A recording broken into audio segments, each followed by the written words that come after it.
about in the act of presenting it by an oral poet who had a vast number of stock phrases in the proper meter at his command, and who strung these phrases together in the same way that we use our normal unmetered words and phrases when we speak. Now that lets you know that, this stuff, because there, at the time when the Iliad supposedly happened, which was something like 1200 BC, there was no Greek written alphabet. So, and Homer, we don't, as far as we know, because we don't know everything about Homer, but as far as we know, Homer didn't live until 400 or 500 years after the Trojan War, after the Iliad and the Odyssey happened. So he was just passing down orally something that he had heard. And another thing about it is, part of the myth, there's a myth that surrounds Homer himself even, and part of the myth says that Homer was blind. So he definitely didn't write the Iliad. At the most, he orally passed it down. Now, I believe it is essentially important that we understand that mythology itself is surrounded in myth. Just the idea of mythology. So, I mean, either way, even the history of mythology itself is a myth. The danger with mythology is that many overlook the esoteric or deeper physical and metaphysical meanings of the myth and take the concept literally. For instance, a common myth we learned as children is Humpty Dumpty, who represented Servius Tullius, Rome's sixth king, who lived around the 6th century. Um,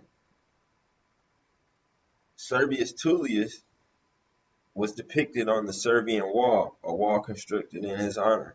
And we know that pretty much every wall in Rome was built and constructed in honor of the current king that was created, that was there in seat at that time.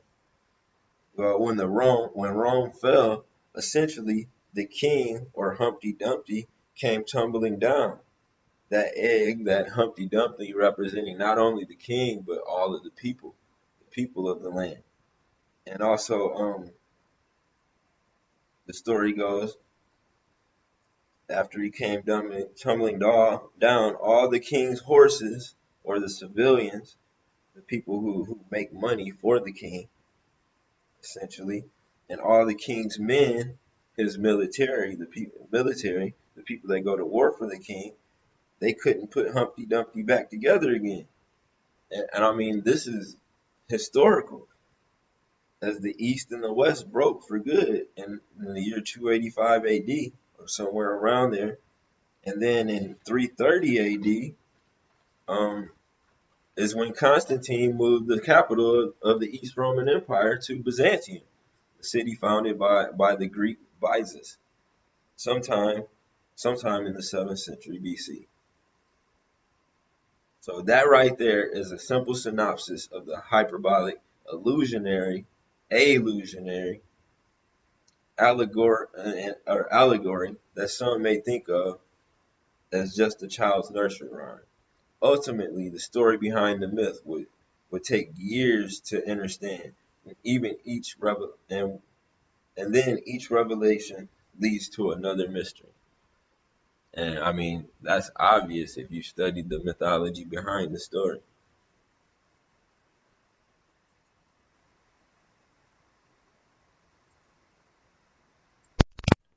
Okay, now here you have a picture of a Roman king sitting on the world, really. He's sitting on the world, but the picture is painted on a wall. And then he has his priests around him. You can see this. This is the same thing as your Humpty Dumpty, pretty much. This is still on a wall in a church in Rome. Now, this is reenacted with Jesus, as we can see the Last Supper. Here's Jesus, the king of the Jews, not king of Rome, but he's the king, and he's sitting, and this picture is painted on a wall this fresca, as it's called. So I mean, it's the same thing, and it's symbolic because they're sitting. I don't know why this one doesn't. Usually they show Jesus with the sun behind him. I don't know if I can find one with the sun behind him, but I mean, this is what we're looking at here. He's glowing. Oh, there's an African one. These people are funny. Now, I like to talk about the myth, about Humpty Dumpty. This myth seems benign, and for the most part, it is. And this is about Byzantium. I want to just show you that in 330, Constantine, which Constantine moved the capital of the Roman Empire to Byzantium, to the Greek city Byzantium, and later on that was renamed Constantinople, which today is in Turkey. I mean, there's so much truth to this stuff, but this myth seems benign, and for the most part it is. But once one understands the myth, another question raises as to why did Humpty Dumpty fall? Then the revelation that America was heavily patterned after Rome, that comes to mind. Next is the idea that if America repeats the same mistakes Rome did, we may assume the same fate. We see evidence of the same divide and conquer tactics that led to the fall of Rome being sown in the hearts and minds of Americans daily through a multitude of media. And I mean, you watch it every day. They divide us through race, they divide us through religion, they divide us through financial and social structure. So I mean, man, people need to wake up, get off of that cognitive dissonance, accept the fact that you are cognitively dissonant, and go through the methods of trying to figure out how to get this stuff out of your mind. The people who are in control, they use this mythology, they use language, they use religion, all of this stuff to divide and conquer. They use political affiliation, they divide and conquer us. And we're so foolish, we keep going along with this stuff. Don't you know that there were what we call black, because I don't even like these categories we put ourselves in. By definition, black is just a color. They just recently added another definition of black to represent certain people. And that's part of that divide and conquer. But black is a color. There's no difference. And if you go back, there were kings in Rome that were black. Some of the original people in Greece, it was a mixed group of people. Look where Greece is. It's right off the tip of Africa. So that lets you know there was a mixed group of people living there. Some of the original Celts, they were black, or what you would consider to be black, African, whatever you want to call that. But all of this stuff is just to divide and conquer us, and we keep falling for it. Now, finally, I like to go to the idea that Rome wasn't built in a day, and neither did it fall all at once. So that's just a little food for thought about what's going on in the current social structure here in America, which is where I live, Rockford, Illinois, to be exact. Now, not only do we run into problems with dismissing mythology and nursery rhymes, but there are mythological stories that many don't know are myths. Like the story George Washington cutting down his father's cherry tree. Now that ties right in to Abraham Lincoln chopping down his father's apple tree.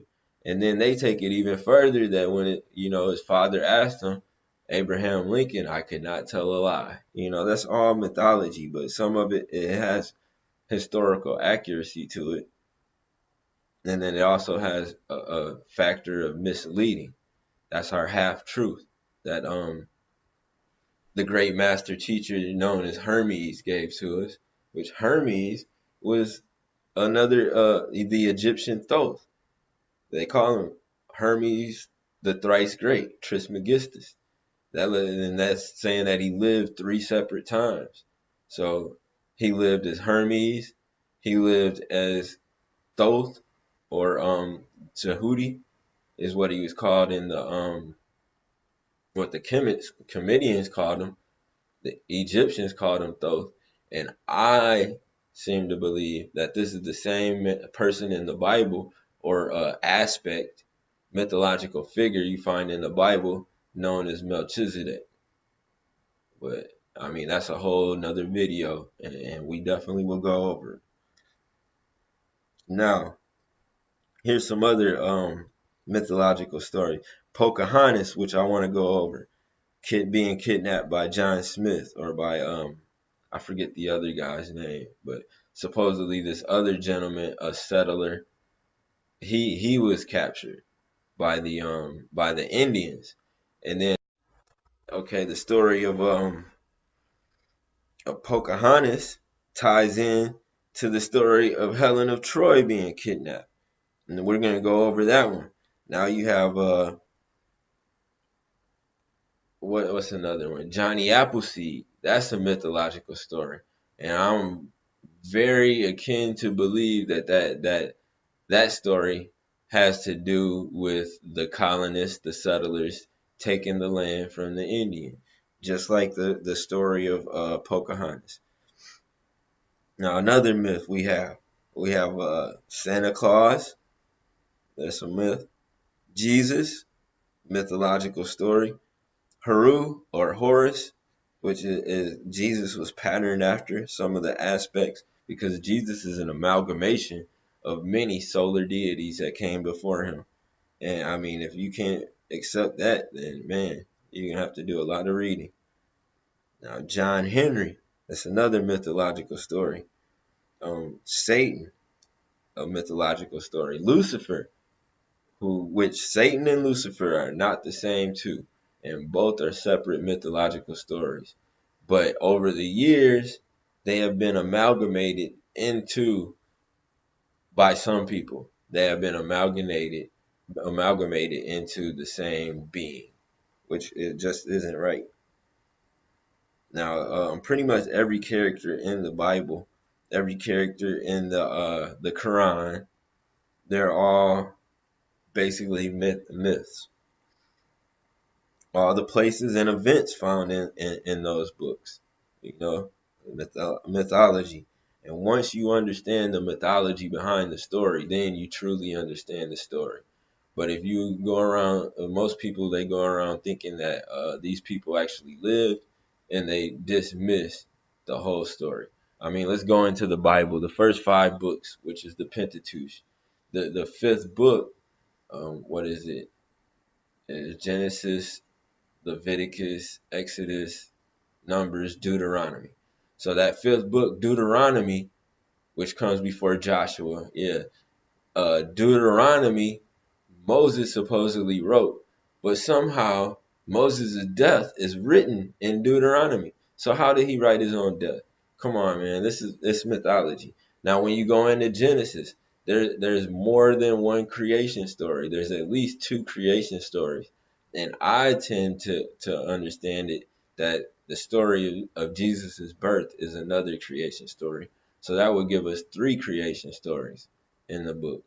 Now, anytime you have a book that has multiple versions of the same story, that is by definition a mythological book, because we went over earlier the definition of mythology, and it's a collection of myths.